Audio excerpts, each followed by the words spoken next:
much to everyone's surprise, including my own, I raised my hand, said, "I'll try that." And that put a charge into our table. I've got to tell you, everyone thought that I was going to be put on fire in front of the crowd, especially, since I have this growth here. Anyway, I'm happy to report that it went swimmingly and I did swallow fire and I did live to tell about it.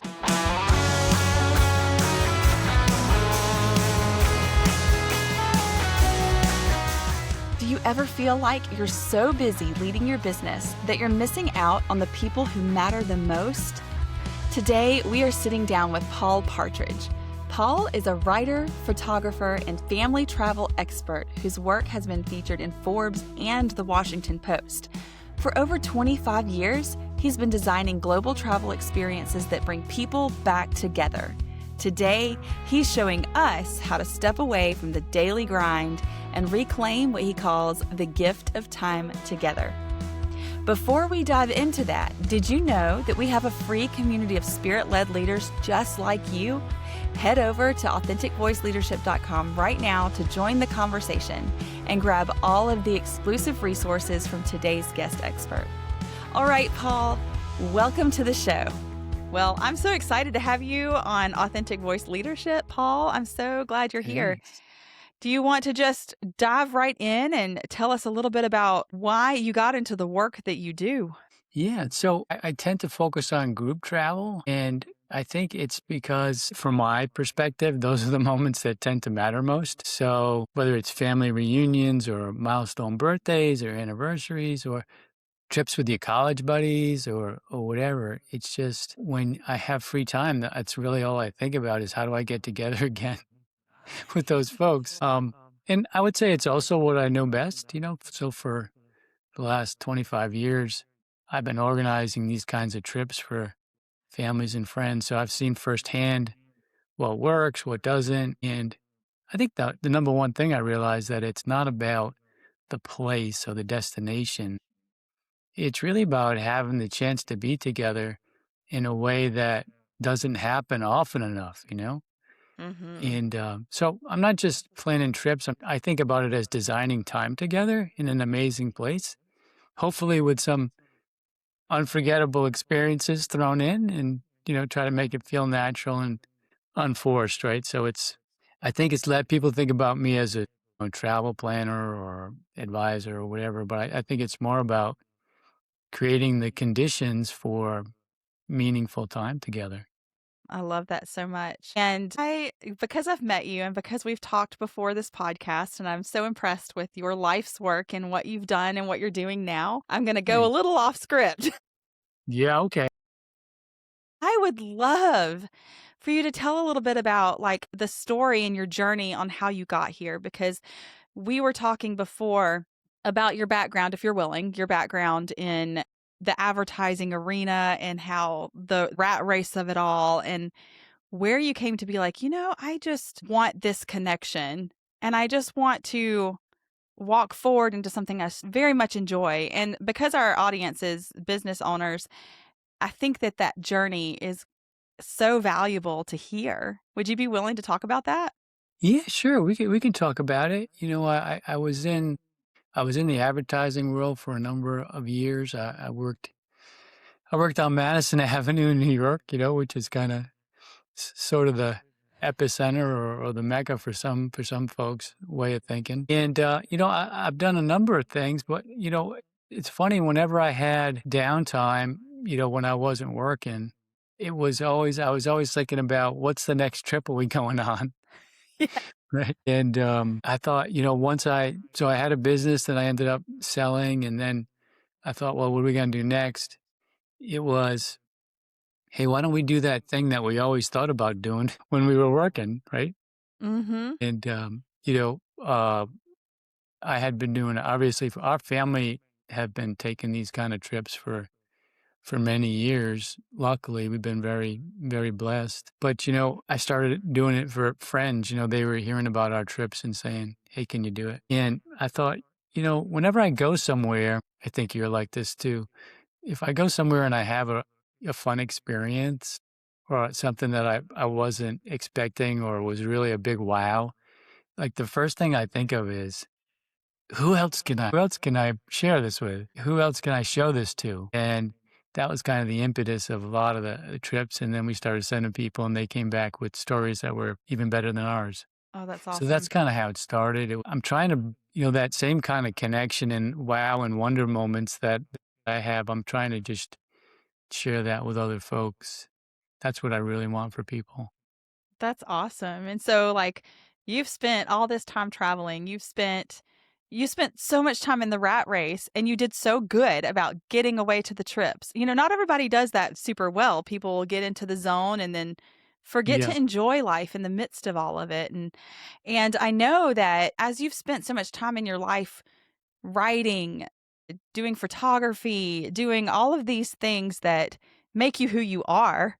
And while you're so uniquely positioned to help people find these connection points, what did you start noticing about the things that people remember when they went on these trips?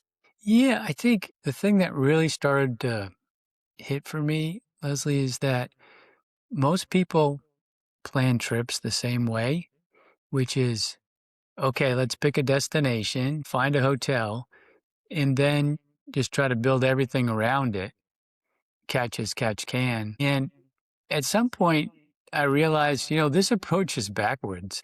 The trips that people remember the most and cherish the most, they don't start with the place, they start with the people. Who we're going with. Why are we coming together? What would make this time feel meaningful and special? And, the moments that people talk about years later when they're, sitting around at Thanksgiving, it's not about where they were per se. It's about what happened, who they were there with, how it felt. And, these days to have a moment where you feel fully present, whether you're with your friends or with your family or with, three generations or whatever. But, that laughing and connecting and discovering something new together, that's what stays with you. Yeah. And I think, in a very real way, that's what people are looking for when they travel, but it's not really the way travel is marketed. Mm. People want to feel connected. They want to feel more present. They want to be happier, in that Mhm. deeper sense. But there's no planning around that. And if you don't plan for it, you're basically, it's kind of potluck and it might work sometimes and it might not. And it's so these time that we have with each other are so few that, why don't we just try to get it right? Right, right. I love that. We, as a people, we are just like craving connection because we live in such a digital world. And Mm. as entrepreneurs and leaders in our space, we're relied on a lot. And I think it was a few weeks ago, and it might even been you I was talking to. I planned myself into a corner, and everything worked out in my schedule just so that I missed the partnerships that I had for that week, and I had them scheduled for the week after, and they both had it scheduled the week before. And I was like, how did I miscommunicate this? And so as I looked back and I put everybody into the same week, and then all of a sudden I had a free week, I realized I haven't given myself a break. I haven't Yeah. taken the time to just like step back and breathe. And I have a partnership Mhm. every single week. I have work every single week. And when I work for someone else, my breaks are built in. At the Yeah. school, when I was teaching at the high school, you'd have summer off, you have spring break, your breaks are built in, you can plan around it. But Yeah. working for yourself, you often can just get into the grind and forget that you need to plan some vacations and plan some time off and plan some time to get grounded and reconnect to who you are and what the purpose in life is. Even just we can get mixed up in it. So I Yeah. think about that and what you do and how we plan trips in order to get out of our scenery, get into a new place, and even get to know the people we know best better. So, what do you have to say more in that area of connecting with those kind of experiences? Yeah, travel is the great getaway, and I agree. I don't know that we all do it enough, but it's kind of how I guess, for me, it's how it's being done. It's how the way travel is presented to us. I don't think people are doing anything wrong. I just think they don't know another way, right? So when you look at travel, how travel is presented to us, it's what are the top destinations? Where's everybody going this year, And what are the best hotels and what are the must-see lists? What's my checklist or whatever, right? So that's kind of, just natural how people plan. And then before you know it, the trip is more about the logistics, where to go, what to see, and how to, cram everything in. We've only got 5 days here in Paris. How are we going to cram these, 27 things in? And meanwhile, I think, generally in our crazy busy lives, what we really want is time together. We want to slow down, not speed up. We want to, reconnect and just be around the people that we care about. And, I have this thing where sometimes when we go away, we all will take votes on what, everyone wants to do. And sometimes my answer is, I want to be bored. Tell me more about wanting to be bored. Yeah. Because, I can't remember the last time I was bored because, these days there's just so many things that's pressing for our attention. Like we never have time to be bored. We never have that downtime. And it gets hyper crazy when we go away because we feel like, oh gosh, this might be my only chance to see Tuscany, right? Or whatever it is. And, we've got to cram it all in. And I think to me, that's a recipe for forgetting everything rather than, if you just have a chance to breathe in, breathe out, and maybe be bored a little, it's going to sink in what the place, feels like, smells like, tastes like, and kind of stays with you a little bit longer. Yeah. So Yeah. do you have any like exciting stories from some of the trips that you've taken or anything that like happened that was out of the ordinary that just you're still laughing about as a family? Well, yeah, a zillion of them. There's a couple of them that popped into mind when you said that. But as a family, we were in St. Lucia one time and at dinner they had one of these, fire eating people. They would like, they would put like, I don't know, it was swords or sticks or whatever on fire and you know, they would eat the fire, I'm sure you've seen it I on think on TV. TV, not in Yeah. person. Yeah. Well, it was the first time I had seen it in person as well. We were there out there with my girls and and some other friends. And anyway, the man who was the performer, he was amazing. At one point, he said, "I'd like to have a volunteer from the audience to try this." And much to everyone's surprise, including my own, I raised my hand, said, "I'll try that." And that put a charge into our table. I've got to tell you, everyone thought that I was going to be put on fire in front of the crowd, especially, since I have this growth here. Anyway, I'm happy to report that it went swimmingly, and I did swallow fire, and I did live to tell about it. Oh my goodness, you've got to dig into that just a little bit more. You swallowed fire. Did it Yeah. burn? Was there like what did You was there know, any preparation that you had to do? well, he pulled me aside and gave me like a couple of little pointers, mainly which was, don't worry, I've got you covered. And he talked about, like trying to open up your throat a little bit. And actually the sensation, well, you can feel the heat, right? So fire next to your face, that was one sensation that you don't feel every day. So that was one. The thing that I remember from it, other than the look of horror on everybody at our table, family and friends, was the taste because, they dipped I forget if it was a sword or a skewer or whatever it was, they dip it in, I think it's kerosene, Ooh. because that's how they, light it up real quick. And I remember the taste of the kerosene. That's kind of what I remember about it before I blacked out. That's amazing. I bet y'all are still talking about that one. Yeah, so that's one for sure. And yeah, I mean, we have a zillion of them.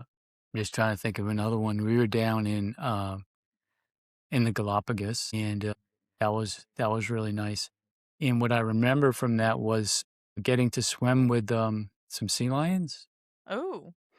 and that was yeah, that was pretty incredible. One of them came. I had the goggles on, and Uh-huh. one of them swam right up to my face, and I swear it was like laughing or smiling, and then darted off, immediately went over to where my wife was swimming. She was on her stomach, because she had snorkel, and Uh-huh. she was, looking in the water from the top, and that the sea lion jumped right over her as if he was performing in SeaWorld. He just Uh-huh. leapt right out of the water, right over her, and I just remember everyone on the beach that was watching, they just burst into applause, Did it we scare looked. her? No, because she didn't know what was happening, because she was just, she was swimming along, and he just came and jumped over her body, and she was none the wiser.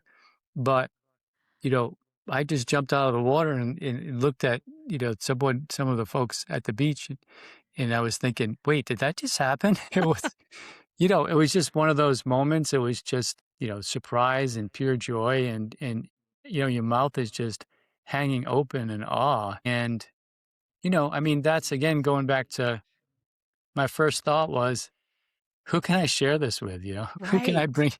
Who can I bring here? Or who can I help plan a trip around this? Because everybody should have that experience. That's awesome.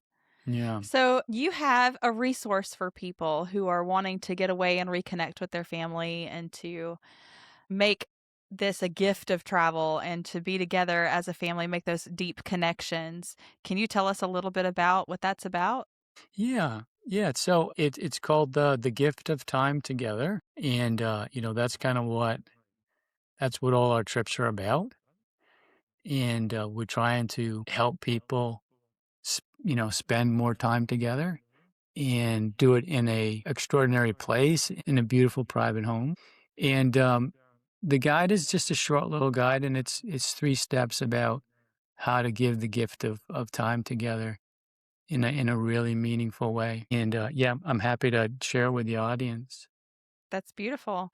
Now, tell me a little bit about why you choose to make this connection point in other places other than just having a movie night or family game night, or the difference between like getting away together and just spending some quality time right here at home.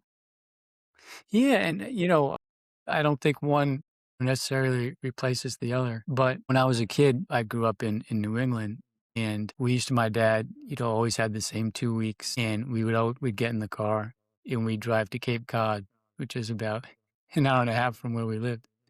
And that was our thing, for my whole childhood. And it was funny because it just takes on a different there's a different level, I think, of connection. If you're when you're around home or you're watching a movie, it's great. Or you go into the park together, it's great, riding bikes.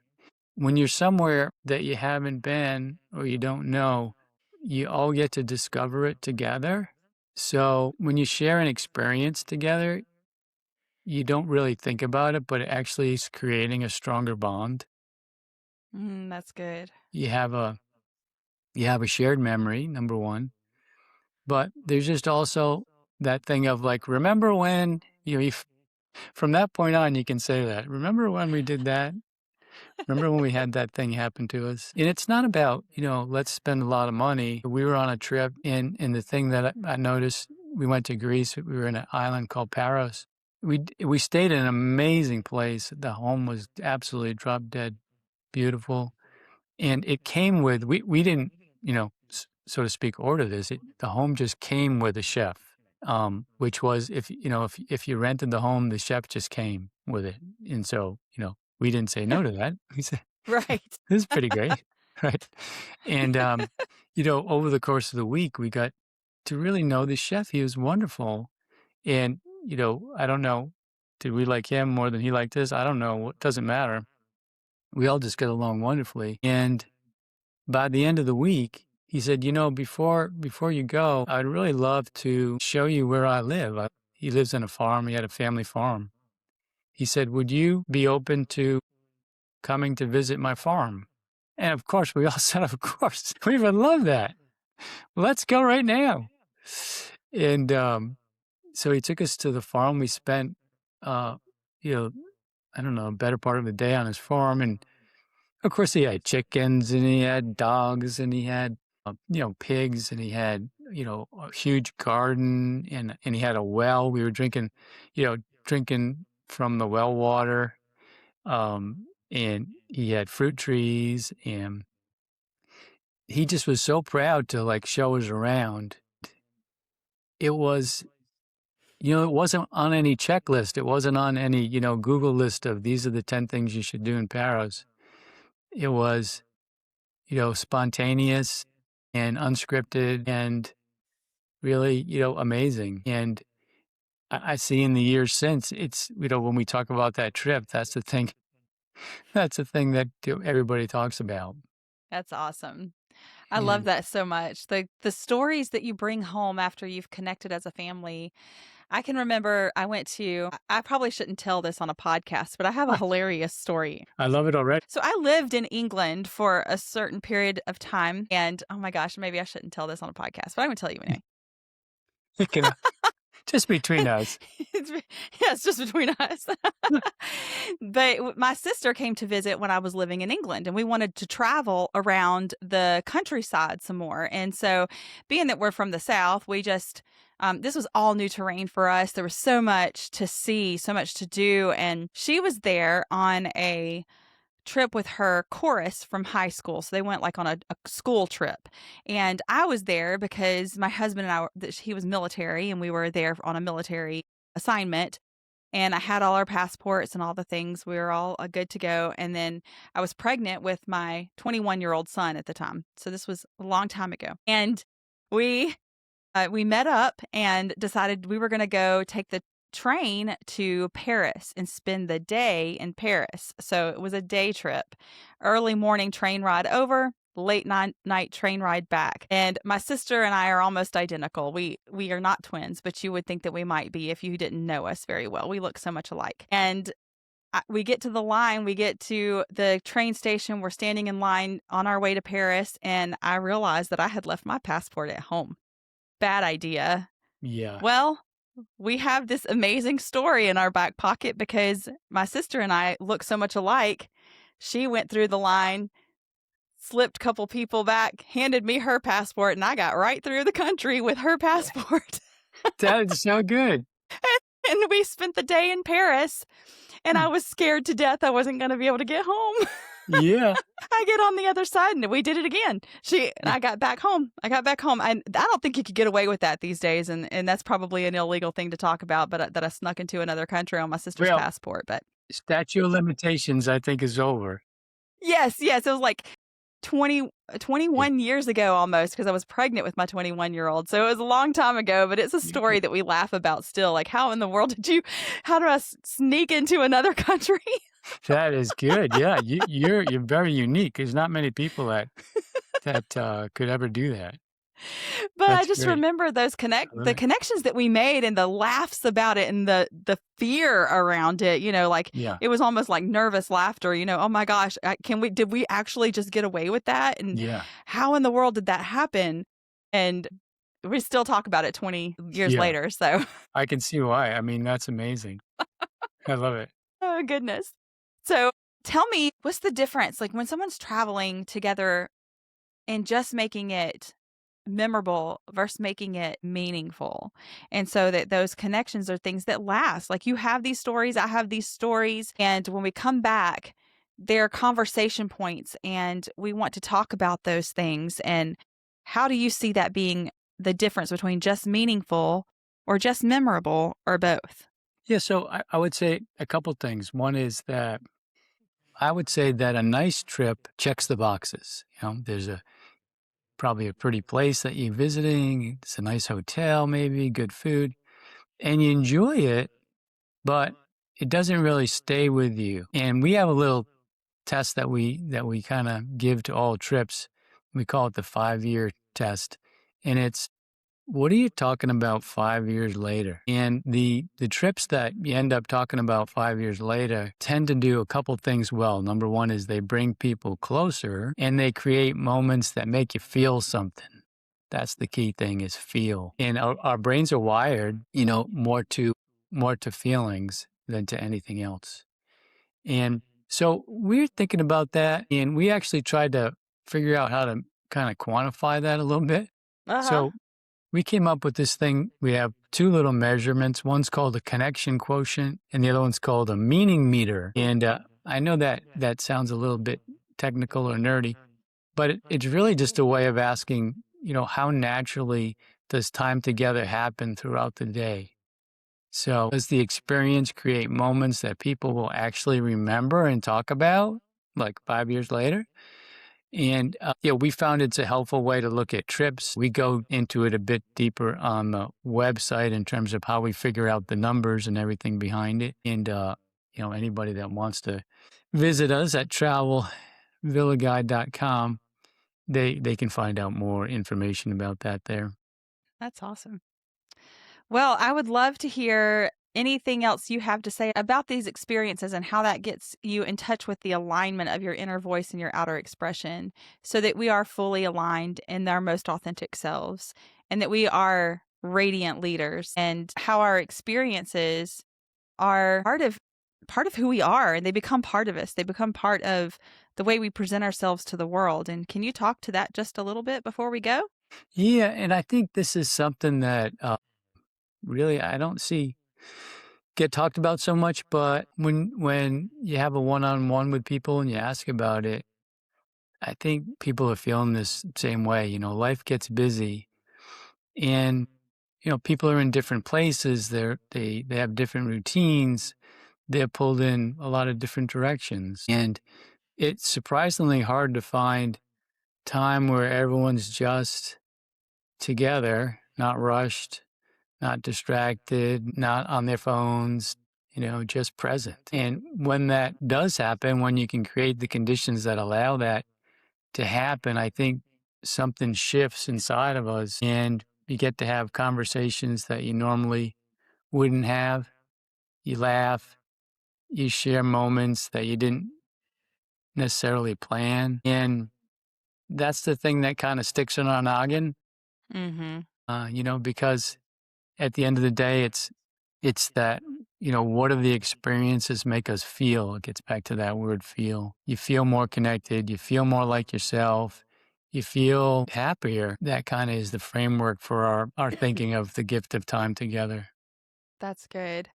I sometimes think of it like when you look at your personality types and all that kind of stuff, I'm a pretty driven personality, but I also really value adventure. Like it's one of my core values is adventure. And so I think about, all work and no play makes Johnny a dull boy. Well, it's the same for all of us, right? So if we just work all the time and we're always in survival mode, then we're not giving our nervous system the reset to know that we are actually safe in this world. And when we can take a step back and give our nervous systems a break and get out of survival mode, and it's almost like I think we've talked about it before where you say, there's a pattern interrupt there. And that pattern interrupt is on a life level, on a nervous system level. And so when we get out of our normal environments to go on an adventure, whether that's taking a hike out in nature, whether it's getting on a plane and going to some exotic place. I think that gives our nervous systems the space to reset a little bit and we can get in touch with the fun part of ourselves again. And I know for me personally, that's really important for my family so that I'm not this really driven, stressed out, survival mode mom all the time. Instead, I'm more grounded and able to connect and have these experiences with my kids that we can take with us into the future. So, Yeah. I think also the other, I think is perspective, Leslie, because, mhm, when you go to different places and, it doesn't have to be, it doesn't have to be Rio de Janeiro. If right. you go to another place, it can just be another state, right? You see, hey, you know what? People live differently.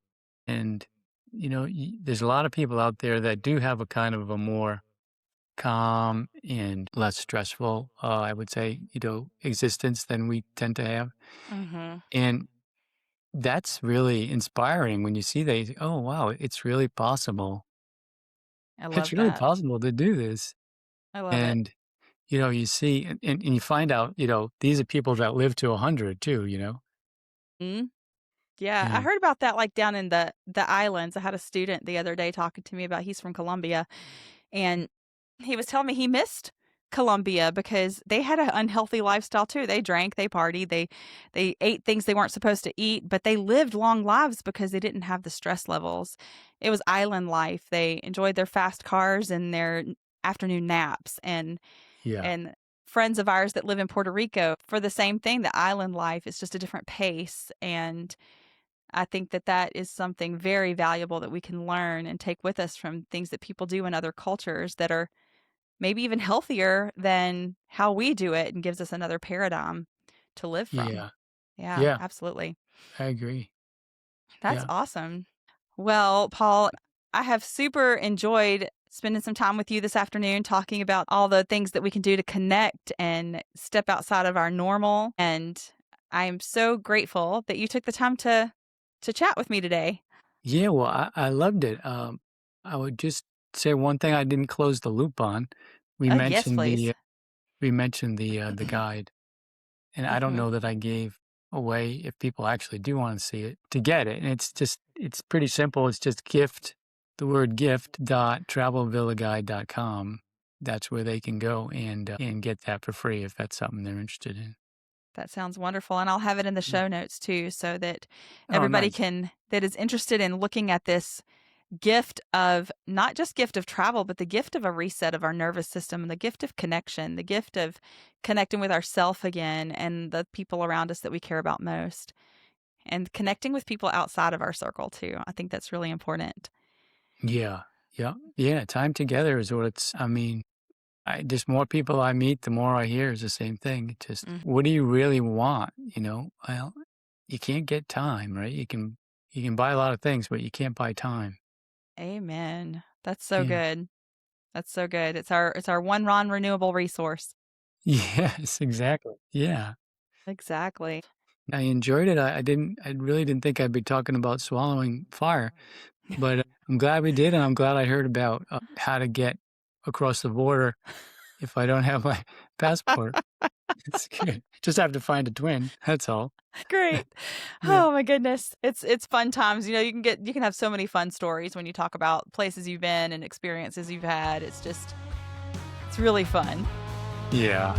It's the best. Oh, well, thank you so much. Thank you, Leslie. Hey, Radiant Leader, to dive deeper into our resources and connect with a powerhouse circle of like-minded leaders, come join our free community right now over at authenticvoiceleadership.com. I will meet you right back here next Tuesday. Your voice matters. Lead wild, lead free. Stay radiant, my friend.